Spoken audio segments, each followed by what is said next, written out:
Good morning.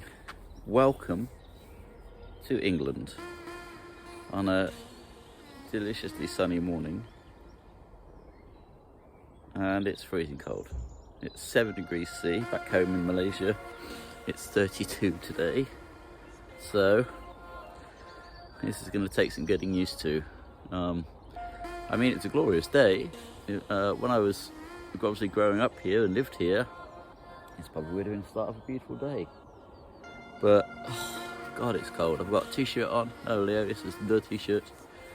Got a long sleeve shirt and I've got my coat. My feet are cold. Oh, this is why I live in Malaysia, or prefer to live in Malaysia. I can't do the cold, I can't do the wet. Now, I read today, apparently last week they were having like a heat wave here. I read today that they may be having quite the opposite next week. We might get snow and thunderstorms and massive cold chill. So that's going to be miserable, to say the very least. So let's talk about the journey. Arrived in London 9 a.m-ish. Join a queue, and then it's like the cattle things where they do the you know, up and down just to maximise the size of a queue. We were basically held in one long queue for an hour and a half, and I thought, oh God, this is miserable. And then this was empty. We were pretty much one of the first planes to arrive. And then they take you through to the next part, which is basically just more queuing. All they've done is separate the queuing out. And then we get there, and I'll be totally honest, the queuing part was crap. Absolutely boring, slow crap. But when we got through to the actual people who were checking things, as long as you got all your paperwork, which we had, I was through in probably no more than a minute, you know? So I didn't quite know why the lines were so long. So there wasn't that many planes coming through. I suspect that they didn't have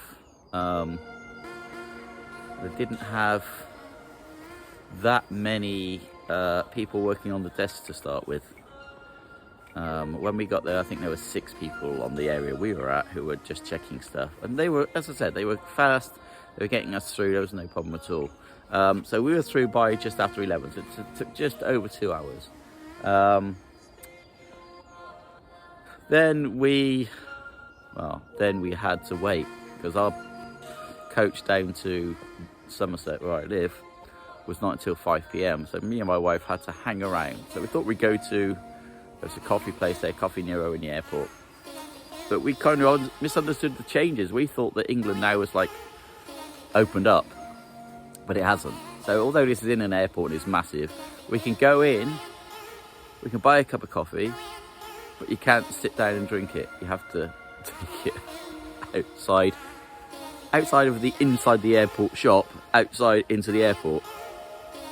It's like, it's completely bollocks, because it's the same fucking building. There is no outside, you're in an airport. So we didn't bother with that. Why pay extra to sit in a nice coffee shop if you're not sitting in a nice coffee shop? So we just went, we got WH Smith's there, bought some sandwiches there, and walked along to a quiet point. But after we'd already tried a few other things, finally we settled down in a quiet point down the far end, used their free Wi-Fi, and just chilled for 6 or 7 hours. Misery.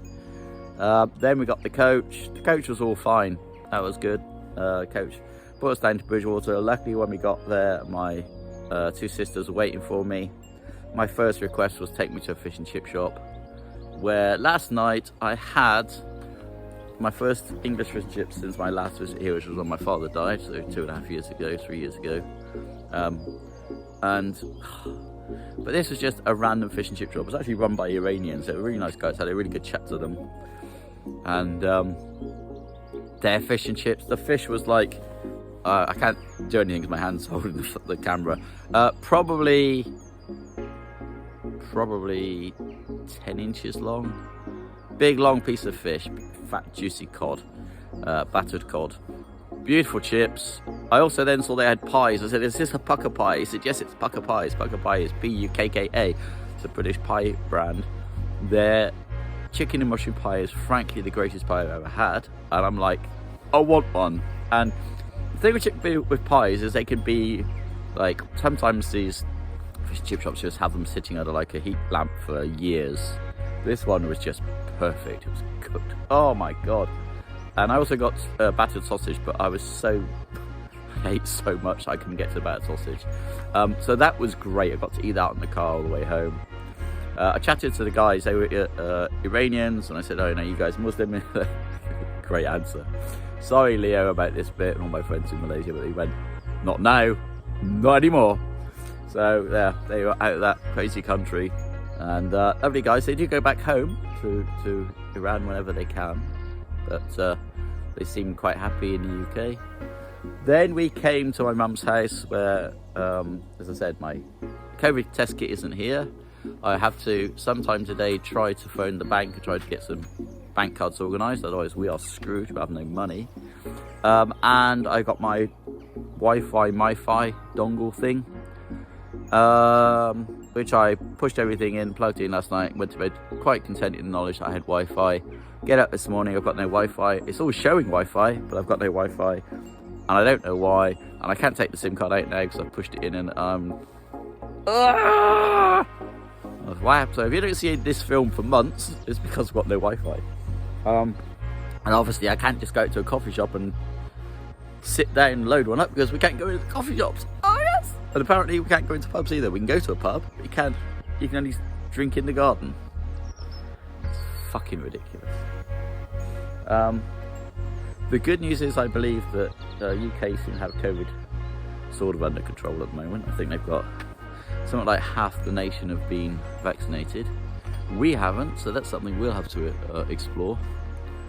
Anyway, I have rattled on for a long time. Let me just say, if you've got this far, fair play to you.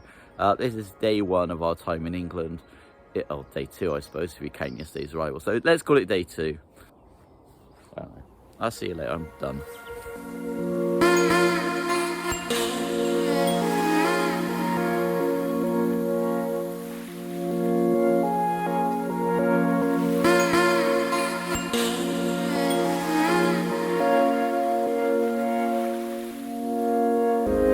So we are in a place called Bridgewater.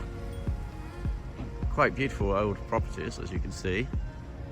This is where we got dropped off by the coach. Across the road over there in Asda, just over there. This is a river, sort of. Not a very attractive one, obviously. But hey, you know, it's England, we'll take it. And the reason we're stopped here at the moment is for this. I haven't had English fish and chip shops since I was last in England. So, I did a quick search on Google. We've got Oscar's Fish Bar here. And not only am I having fish and chips, I'm having a battered sausage and I'm having a pucker pie, chicken and mushroom pucker pie. Pretty much the best thing you can get in the world. So, we're just waiting for it now. Pucker pie. Chicken and mushroom. This is the greatest pie in the history of the world, first of all. Secondly, English fish and chips. I have to, camera. Can't see from the angle, but it's a huge piece of fish. It's like way bigger. Oh no! We've got an escaped pie. Rescue it. Yes. Oh, right. Forget filming, I need to eat. Yeah.